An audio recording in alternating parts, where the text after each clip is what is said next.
Before we begin, tell us, where in the world are you watching from? Now, let's dive into today's story. Chapter 1. The Perfect Storm. Terrence had built his life like a fortress, methodical, calculated, impenetrable. At 35, he owned a chain of high-end security consulting firms that protected the wealthy elite of San Francisco. His reputation for discretion and ruthless efficiency had made him indispensable to people who valued their secrets above their lives. The irony wasn't lost on him that the man who protected others' secrets would soon discover the devastating ones hidden in his own home. Terrence's marriage to Danielle Golden had been a strategic alliance that blossomed into genuine love, or so he believed. She came from old money, the kind that whispered rather than shouted, and her father, Randall Golden, owned half the shipping lanes on the West Coast. Their daughter, Emma, now 8 years old, was the light of Terrence's world, a precocious child with her mother's beauty and his analytical mind. The family cruise had been Randall's idea, a celebration of Golden Shipping's 50th anniversary. The luxurious 200-foot yacht carried only family and close associates, floating through the pristine waters off the California coast. Terrence had noticed the subtle changes in Danielle's behavior over the past months. The distant looks, the carefully guarded phone, the sudden interest in yoga classes that seemed to run longer each week.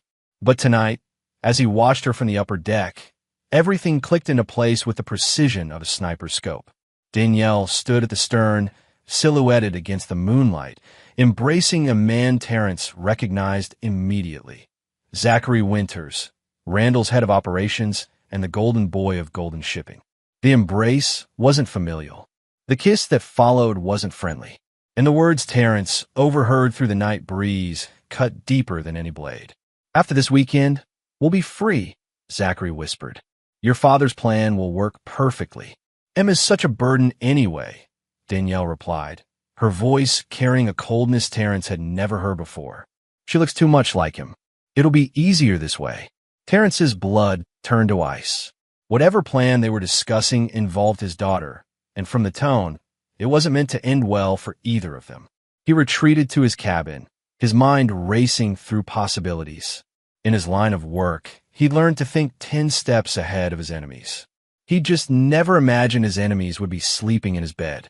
That night, Terrence lay awake listening to Danielle's breathing beside him, every rise and fall a betrayal.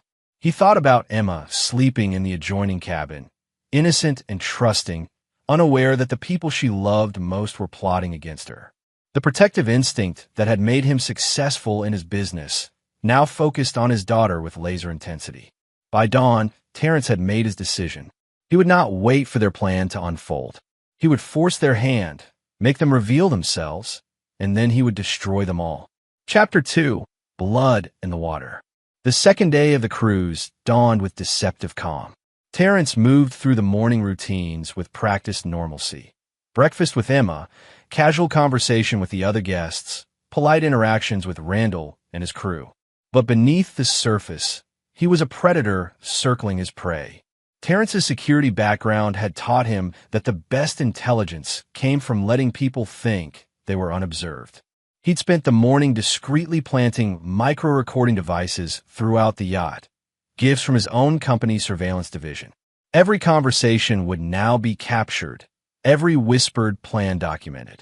The devices paid off faster than he'd anticipated.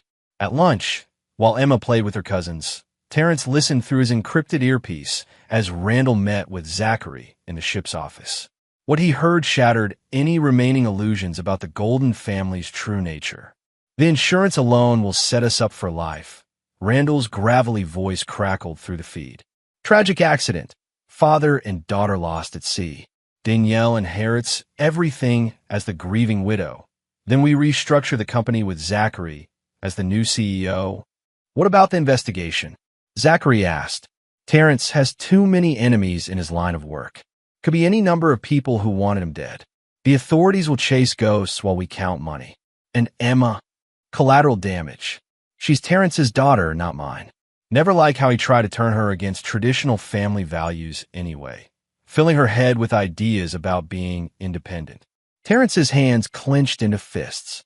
The casual way they discussed murdering his daughter, their own flesh and blood, revealed a level of evil he'd only encountered in his darkest professional cases. But it was Danielle's voice that truly broke something inside him. "I never wanted children anyway," she said, her tone as flat as if discussing the weather. "Zachary and I talked about this.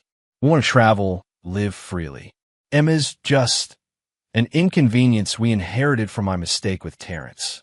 "Your father's right about one thing," Zachary added. "She's got too much of him in her. Too smart, too observant. She'd figure things out eventually." The recording captured the sound of glasses clinking, a toast to their daughter's murder. Terrence removed his earpiece and looked across the deck at Emma, who was laughing as she played tag with her cousins. The innocence in her eyes, the complete trust she had in the adults around her, strengthened his resolve. These people had mistaken his love for weakness, his civility for vulnerability. They were about to learn the difference between a protective father and a predator unleashed. That afternoon, Terrence began implementing his own plan. He sent encrypted messages to his most trusted associates, men who understood that loyalty was rewarded and betrayal was punished without mercy. By evening, pieces would be in motion that would ensure his family's enemies faced consequences they couldn't imagine. But first, he needed them to make their move. He needed them to reveal themselves completely, to commit fully to their betrayal, so that when justice came, it would be absolute and undeniable. As the sun began to set on the second day, Terrence watched his wife prepare for what she thought would be his final evening alive. She had no idea she was actually preparing for her own downfall. Chapter 3: The Abyss Gazes Back. The third evening arrived with gathering storm clouds that seemed to mirror the darkness building in Terrence's heart. He had spent the day playing the role of the oblivious husband and father, while his hidden recordings captured every detail of the conspiracy against him and Emma. The most damning revelation had come during Danielle's afternoon conversation with her sister Caroline, who was also aboard the yacht with her husband Brooks. "Are you really going through with this?" Caroline had asked, her voice trembling. "It's the only way," Danielle replied coldly. "Terrence will never agree to a divorce, and his prenup protects all his assets. This way, I inherit everything, and Zachary gets control of Dad's company. It's perfect, but Emma's just a child. She's his child, not mine. I pretended to love her for 8 years, Caroline. 8 years of playing mother to a girl who looks at me like she can see right through me. She's too much like him, calculating, always watching. She'd expose us eventually." What Terrence found most chilling wasn't just the planned murder, but the complete absence of maternal instinct. Danielle spoke about Emma, like she was discussing the disposal of unwanted furniture. The recording also revealed that this wasn't a sudden decision. They'd been planning this for over a year, carefully choosing the perfect moment when they'd all be isolated at sea, far from immediate help. As evening fell, Terrence's associates had confirmed receipt of his instructions. Miles away, other wheels were already turning. But tonight, on this yacht, surrounded by his enemies, Terrence would play his most dangerous game yet. The family gathered for what Randall announced would be a special evening celebration. The champagne flowed freely, and Emma delighted in being allowed to stay up late with the adults. Terrence watched his daughter with fierce protectiveness, memorizing every laugh, every gesture, knowing that after tonight, everything would change forever. Around 10 o'clock, as the yacht sailed through increasingly choppy waters, Randall stood and raised his glass. To family, he declared, his eyes meeting Terrence's with what looked like triumph. To bonds that can never be broken. The toast was their signal. Terrence could see it in their eyes. Danielle's forced smile, Zachary's nervous energy, Randall's predatory satisfaction. They thought they were looking at a dead man. "Actually," Terrence said, standing slowly, "I have something to say first." He pulled out a small device, a signal transmitter that would broadcast to his security team. But more importantly, it would also transmit the recordings he'd gathered to a secure server, ensuring evidence of their conspiracy would survive whatever happened next. "I know," he said simply. The words hung in the air like a sword. Danielle's face went pale. Zachary took a step backward, and Randall's expression shifted from triumph to calculation. Know what? Randall asked, but his hand was already moving toward the inside of his jacket. I know about the insurance policies. I know about the planned accident. I know you've been planning to murder me and my daughter. Emma looked up from her game, confusion clouding her young face. Daddy? What's happening? Before anyone could respond, Randall's mask finally slipped completely. His face contorted with rage as he lunged forward, grabbing Emma roughly by the arm. You think you're so smart? He snarled. You think your little security business makes you untouchable? A child from you doesn't belong in this family. With shocking brutality, he lifted the screaming 8-year-old and hurled her over the yacht's railing into the dark, churning waters below. The splash seemed to echo in slow motion as Terrence's world exploded into action. Without hesitation, he vaulted over the railing after his daughter, hitting the cold Pacific with the determination of a man who would either save his child or die trying. Behind him on the yacht, he could hear Danielle's voice, cold and final. Dad is right. She's worthless. Those words, spoken about their own daughter as she struggled in the deadly waters, sealed every fate that would follow. In that moment, as Terrence fought the waves to reach Emma, something fundamental died inside him. Something that had once believed in mercy, in forgiveness, in second chances. They had no idea what he would do next. But they would learn, and the lesson would be written in blood and betrayal, reaching far beyond this yacht, touching lives they'd never considered, and awakening a darkness in Terrence that would remake their entire world. As he pulled Emma's shivering form against him in the black water, Terrence made a silent promise. They had shown him their true nature.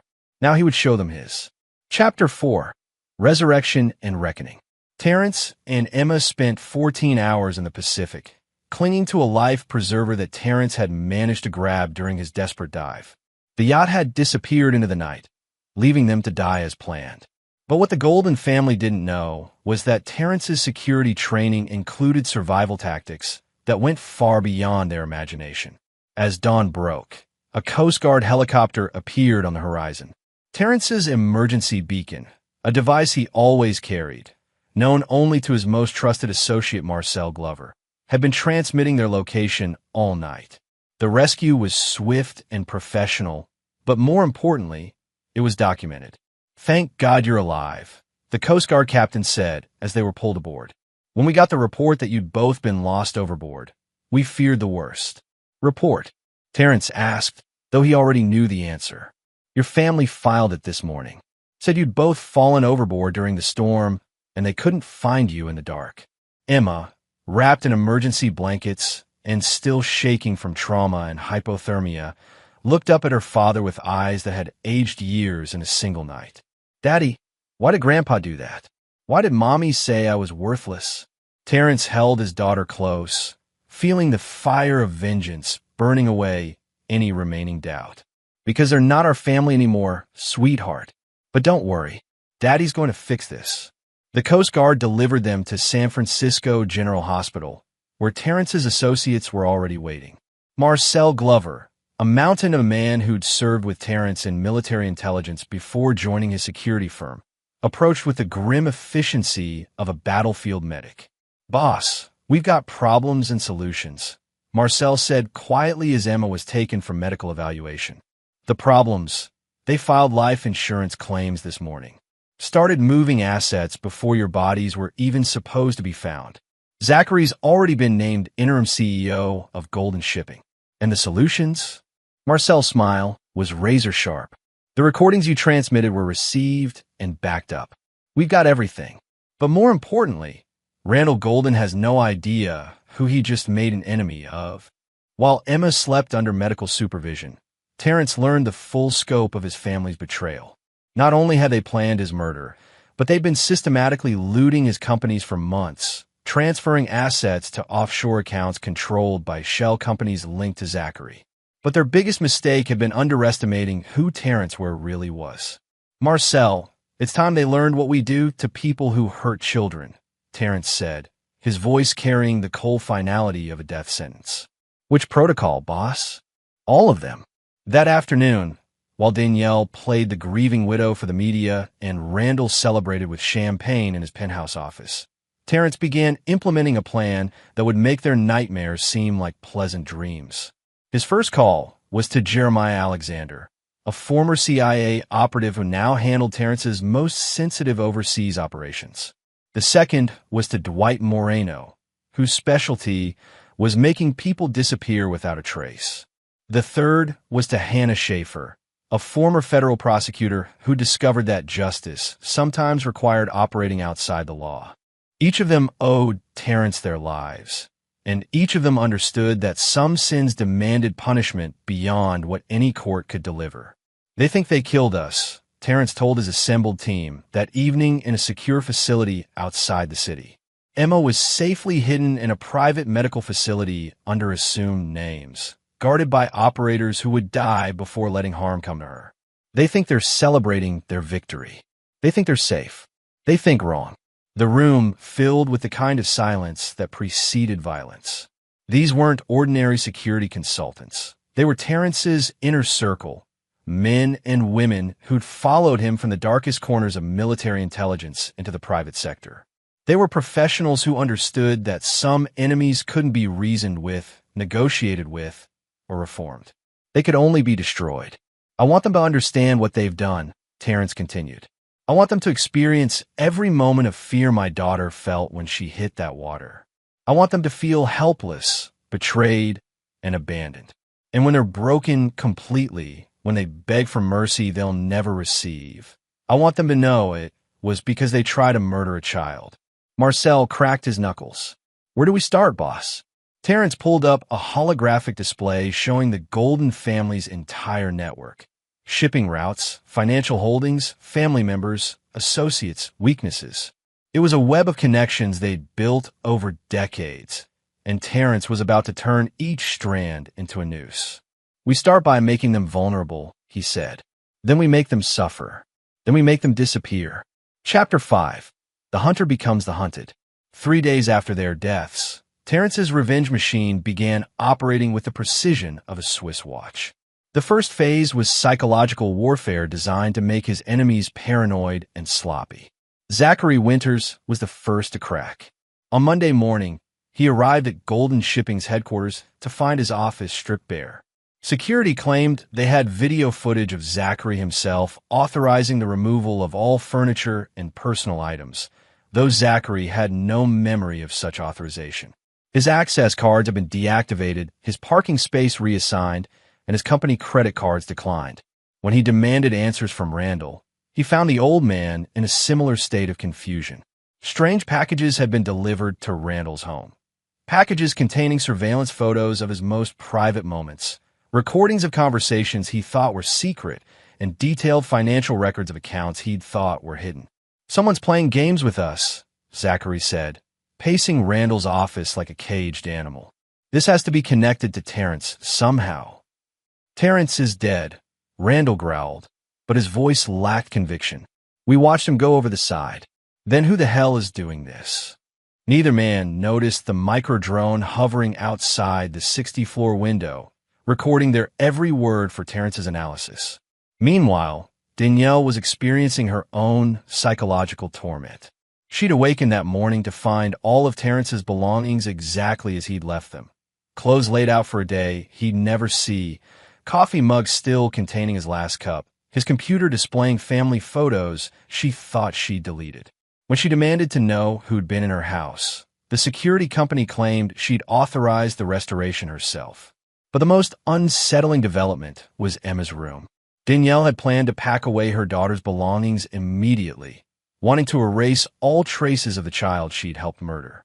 Instead, she found a room exactly as Emma had left it, down to homework assignments spread on the desk and a half-finished drawing of their family. The drawing showed Terrence and Emma holding hands on a beach, smiling in the sun. Danielle wasn't in the picture at all. That night, Danielle called Zachary in a panic. "Something's wrong. I keep hearing Emma's voice in the house. I swear I saw her reflection in the bathroom mirror, but when I turned around, nothing was there." "You're imagining things," Zachary replied, but his own voice was shaky. "Guilt can make you see things that aren't there." I don't feel guilty, Danielle snapped. I feel like I'm being watched. She was right. From a van parked 3 blocks away, Jeremiah Alexander monitored every room in her house through cameras so small they were invisible to the naked eye. Every movement, every conversation, every moment of growing paranoia was being recorded and analyzed. She's breaking faster than expected, Jeremiah reported to Terrence. Another few days of this, and she'll be ready for phase 2. Terrence watched the surveillance feeds with cold satisfaction. Emma was healing in the secure facility, working with trauma specialists who were helping her process what had happened. She was stronger than her mother in every way that mattered, and she was alive. That was all that mattered to him now. What about Randall? Terrence asked. He's the toughest nut, but we're making progress. Hannah's people have been visiting his business partners, asking questions about Golden Shipping's insurance policies and recent changes in leadership. Half his board is already talking about calling an emergency meeting. And Zachary? Marcel's grin was predatory. Zachary's about to have a very bad day. Turns out his mother, Vicky Winters, has some interesting secrets. Secrets that could destroy more than just his career if they came to light. Terrence felt a moment of satisfaction. In his previous life, he believed in justice through legal channels, in building cases and following procedures. But his enemies had taught him that some crimes required more direct justice. They'd murdered his child, or tried to. They'd shown him that mercy was weakness, that forgiveness was foolishness. Now he would show them what real power looked like when it was wielded without restraint. Phase 2 begins tomorrow, Terrence announced. It's time to start taking things away from them. Everything they value, everything they think makes them safe. By the time we're done, they'll beg for the mercy they never showed Emma. And if they try to run? Marcel asked. Terrence's smile was arctic. Where can they go that we can't follow? We're not bound by jurisdictions or legal procedures anymore. We're not playing by their rules. What rules are we playing by? Simple, Terrence replied, watching Danielle pace her living room like a caged animal. They chose to become monsters. Now they get to learn what real monsters look like. Chapter 6. The Walls Close In. The second phase of Terrence's campaign began with surgical precision. While his enemies struggled with psychological pressure, he began systematically dismantling their lives piece by piece. Zachary discovered the extent of his vulnerability when he arrived home to find his mother, Vicky, sitting in his living room, tears streaming down her face, clutching a manila envelope. What happened? He asked, but the look in her eyes already told him everything he needed to know. They know, she whispered, about Nevada, about what happened 20 years ago. Zachary's blood turned to ice. The Nevada incident was supposed to be buried forever. A hit-and-run accident that had killed a family of 4 while Vicky was driving drunk. Zachary had been 17, and his mother had used the Golden family's influence to cover it up, framing a homeless man who died in police custody before he could defend himself. How is that possible? Zachary demanded, snatching the envelope. Inside were police photos from the original accident scene, evidence that had supposedly been destroyed decades ago, and detailed financial records showing how the cover-up had been orchestrated. There's more, Vicky said, her voice breaking. They have everything. Video footage from the gas station where I stopped after the accident, showing me washing blood off the car. Banking records of the payments we made to the police chief. Even audio recordings of phone calls we made that night. The envelope also contained a single photograph. Emma's school picture with a note written in a child's handwriting. Some secrets don't stay buried forever. Zachary felt the world tilting around him. Whoever was doing this wasn't just targeting him. They were targeting everyone he cared about, forcing him to choose between protecting himself and protecting his mother. Meanwhile, Randall Golden was discovering that his empire was built on far shakier ground than he'd imagined. His shipping contracts were being mysteriously canceled, with clients claiming they'd received evidence of safety violations and environmental crimes. His bank accounts were frozen, pending investigations into money laundering allegations.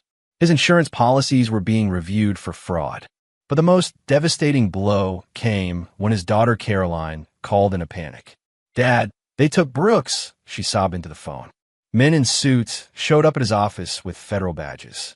They said he's being charged with human trafficking. That's impossible, Randall snarled. Brooks doesn't have anything to do with that side of the business. The silence on the line was deafening. Caroline's voice, when it came, was small and terrified. What side of the business, Dad? Randall realized his mistake too late. His son-in-law, Brooks, had never known about the Golden family's darker enterprises, the cargo containers that carried more than legitimate goods, the shipping routes that moved people who didn't want to be found. It was a secret Randall had guarded for decades, and now it was being used to destroy his family from within. Listen to me carefully, a calm voice said on Caroline's line. Randall realized someone else had been listening to their conversation. Brooks will be released when you're ready to discuss terms. Who is this? Randall demanded. Someone who cares about children, the voice replied. Unlike you.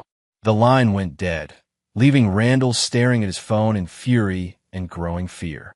Danielle's psychological breakdown accelerated when she arrived home to find a social worker waiting in her driveway. Mrs. Ware? I'm Terry Roach from Child Protective Services. We've received some concerning reports about your household's safety standards. That's impossible, Danielle said, her voice rising. There are no children here anymore. Terry's expression grew cold. No children?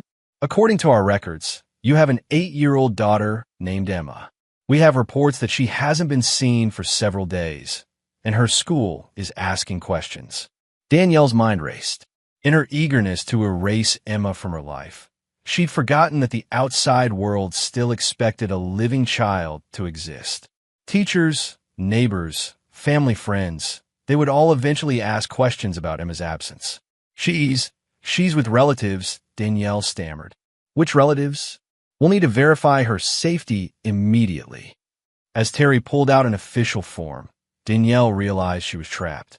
She couldn't produce a living child who was supposedly dead, but she couldn't explain Emma's absence without admitting to murder. I need to make some phone calls, she said weakly. Of course. We'll wait. But there was nowhere to call, no one who could help her explain away a murdered child. For the first time since this nightmare began, Danielle understood that she might have made a mistake she couldn't escape.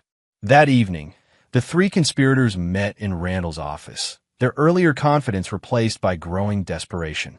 This is Terrence, Zachary said, his hands shaking as he poured himself a drink. Somehow, he survived, and now he's coming for us. Terrence is dead, Randall insisted. We saw him go into the water. Then explain this, Danielle snapped, throwing down photos that had been left on her doorstep. The images showed all three of them on the yacht, captured from angles that revealed their conspiracy in perfect detail. Explain how a dead man took these pictures. Randall studied the photos, his face growing pale. These weren't taken from a yacht. Someone was watching us from another vessel. Or from the water, Zachary said quietly. What if Terrence didn't go in to save Emma? What if he knew what we were planning and was already prepared? The possibility hung in the air like a death sentence. If Terrence had anticipated their betrayal, if he'd been planning his own countermove while they thought they were in control, then they weren't dealing with a grieving father seeking justice. They were dealing with a predator who had been hunting them from the beginning. What do we do? Danielle asked, and for the first time since the yacht, her voice carried genuine fear.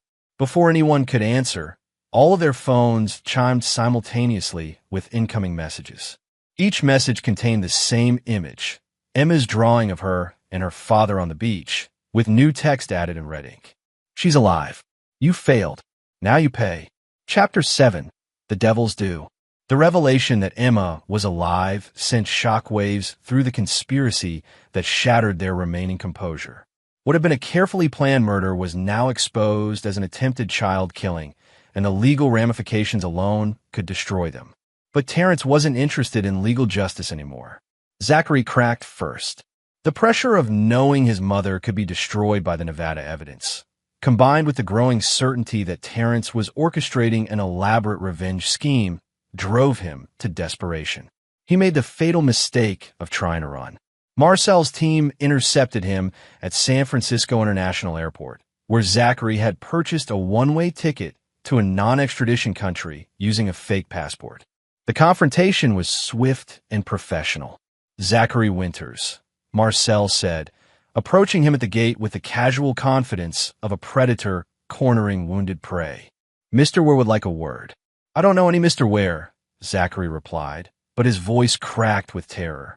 Funny thing about that, Marcel continued, producing a tablet that showed surveillance footage of Zachary throwing Emma overboard. The Coast Guard has been very interested in this video. Amazing what technology can capture these days. Zachary's legs gave out, and he collapsed into a chair. What does he want? Truth, justice, and payment for what you did to his daughter. When Zachary was brought to Terrence's secure facility, he found himself face-to-face with a man he barely recognized. The Terrence he'd known had been civilized, controlled, almost diplomatic in his business dealings. This Terrence was something else entirely, a creature carved from ice and fury, with eyes that held no warmth, no mercy, no humanity. You threw my 8-year-old daughter into the ocean, Terrence said without preamble. You helped plan our murders. You conspired to steal everything I'd built. But worst of all, you made Emma afraid. I'm sorry, Zachary babbled. It was Randall's idea. Danielle was the one who... I don't want apologies, Terrence interrupted. I want you to understand what comes next. He gestured to a wall of monitors showing surveillance feeds from various locations. Zachary recognized his mother's house, Randall's office, Danielle's home, and dozens of other places connected to their conspiracy. Your mother's case is already being reopened. The evidence of her hit and run will be released to the media tomorrow morning. Her nursing license will be revoked, her assets frozen, and she'll spend the rest of her life in prison. Please, Zachary begged. She's an old woman. She's suffered enough. Did you think Emma was too young to suffer when you threw her into the Pacific? Terrence asked, but I'm not unreasonable. I'll give you a choice. A door opened, and Emma walked in, healthy and whole, but changed by her ordeal. She looked at Zachary with the kind of clear-eyed assessment that belonged on an adult's face, not a child's. Hello, Mr. Winters, she said calmly. You tried to kill me. Zachary couldn't meet her gaze. Emma, I'm so sorry. I never wanted. Yes, you did, Emma interrupted. I heard you planning it. You said I was too smart, too observant. You were right about that. Terrence placed a protective hand on his daughter's shoulder. Emma deserves to see justice for what you did to her. So here's your choice, Zachary. You can confess everything. The murder attempt, the financial fraud, Randall's human trafficking operation, and your mother will be allowed to serve her sentence in minimum security. Or you can stay silent, and she'll face maximum charges for the Nevada killings plus conspiracy to commit murder. What about me? Zachary asked. You? Terrence smiled, and it was the most terrifying expression Zachary had ever seen. You don't get choices anymore. You lost that right when you touched my daughter. The confession session lasted 6 hours. Zachary revealed everything. The months of planning, the financial schemes, the insurance fraud, and most damaging of all, the details of Randall Golden's criminal enterprise that stretched far beyond simple shipping. By the time he was finished, Terrence had enough evidence to destroy not just the immediate conspirators, but their entire network of corruption. Meanwhile, Danielle was discovering that her world was collapsing from within. The social workers' investigation had triggered a cascade of legal problems. The life insurance companies were launching fraud investigations. Her father's associates were distancing themselves from the Golden family. And most terrifyingly, people were asking questions about Emma that she couldn't answer. When Randall finally realized the scope of what they were facing, he made his own desperate play.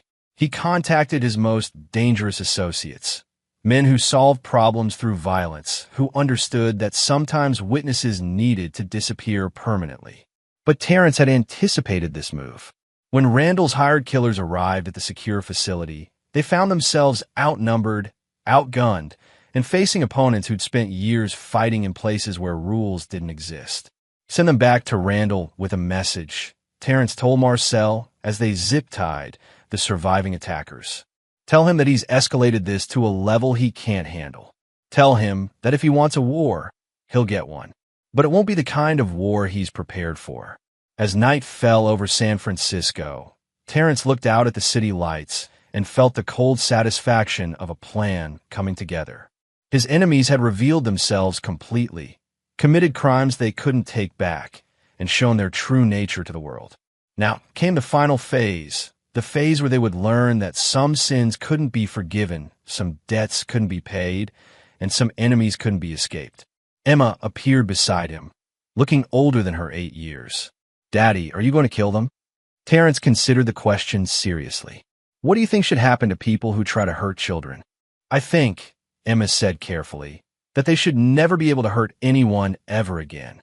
"Then that's what we'll make sure happens," Terrence replied, "one way or another." Chapter 8, Blood and Ashes. The final confrontation began at dawn when federal agents, armed with evidence provided by Terrence's confession sessions, simultaneously raided Golden shipping headquarters, Randall's mansion, and Danielle's home. But by then, the legal system was just catching up to justice that had already been served. Randall Golden was found in his office, surrounded by the wreckage of his empire. Every shipping contract had been canceled, every bank account frozen, every illegal operation exposed. His criminal associates had either fled the country or been arrested in coordinated raids. His own security team had abandoned him, leaving him alone in a building that would soon be seized by federal marshals.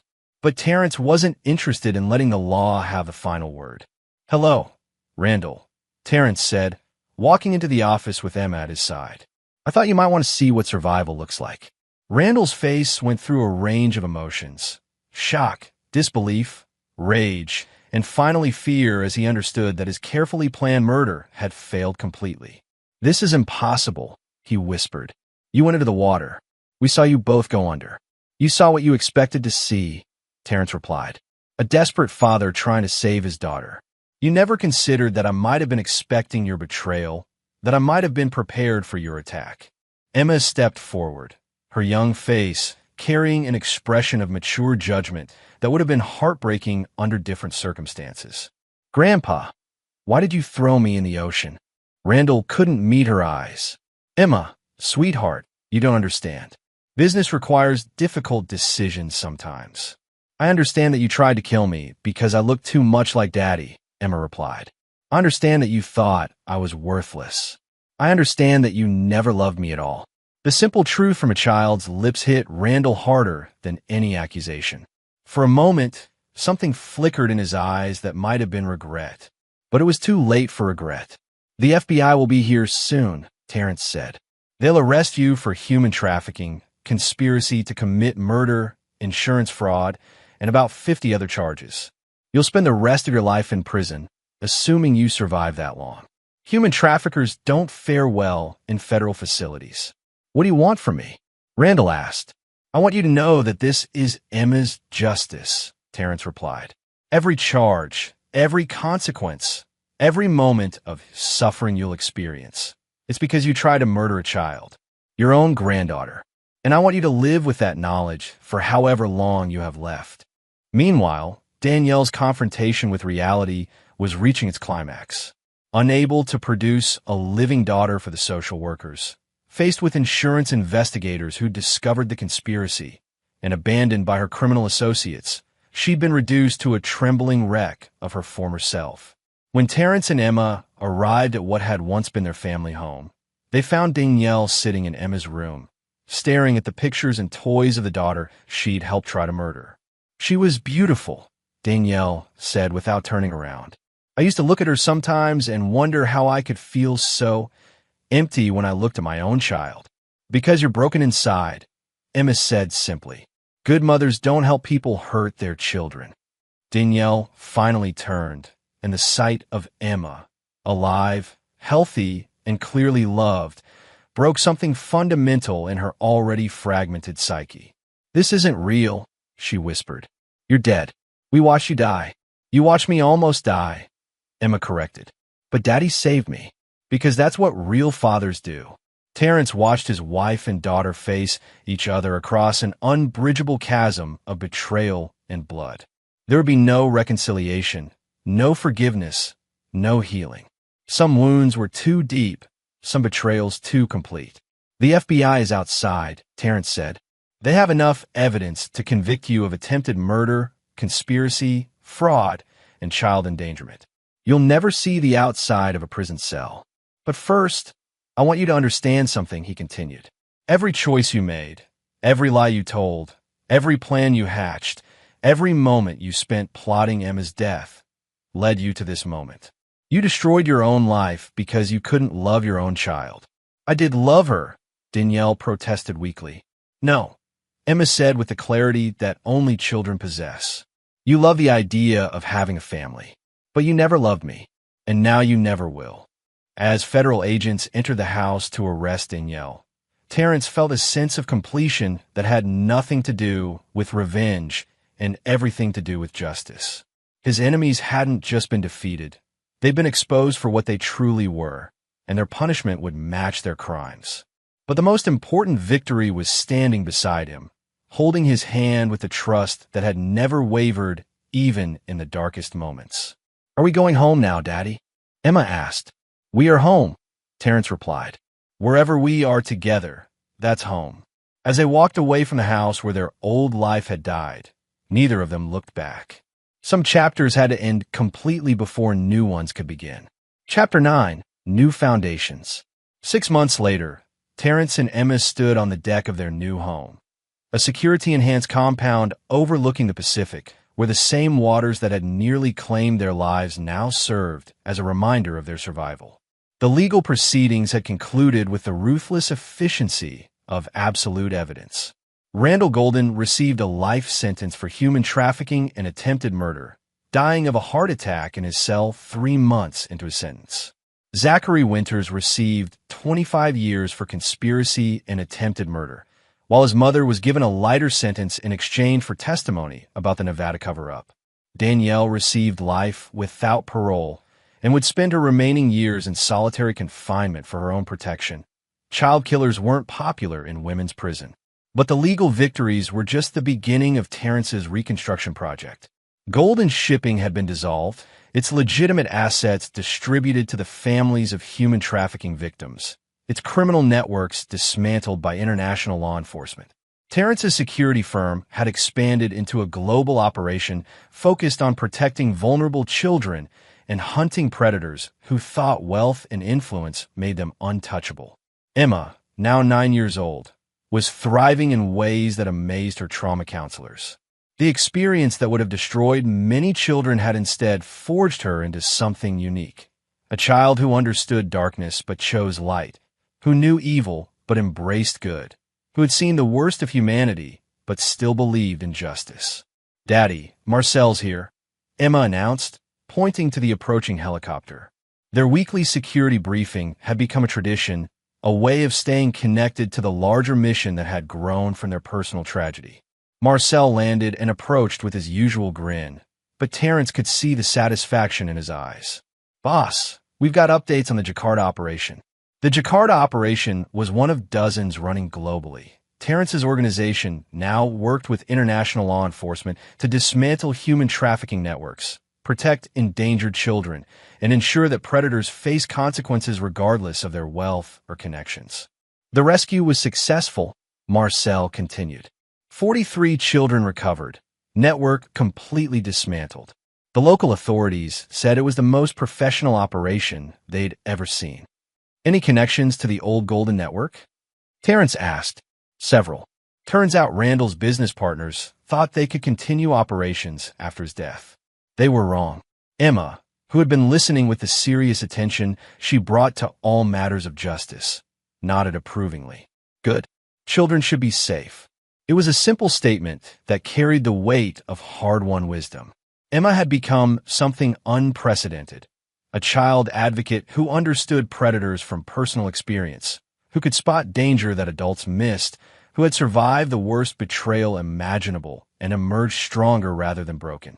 There's something else, Marcel said, his tone shifting. We've been approached by a consortium of tech companies.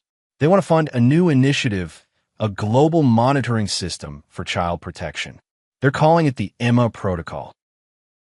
Terrence looked at his daughter, who was studying the proposal with the analytical mind she'd inherited from him.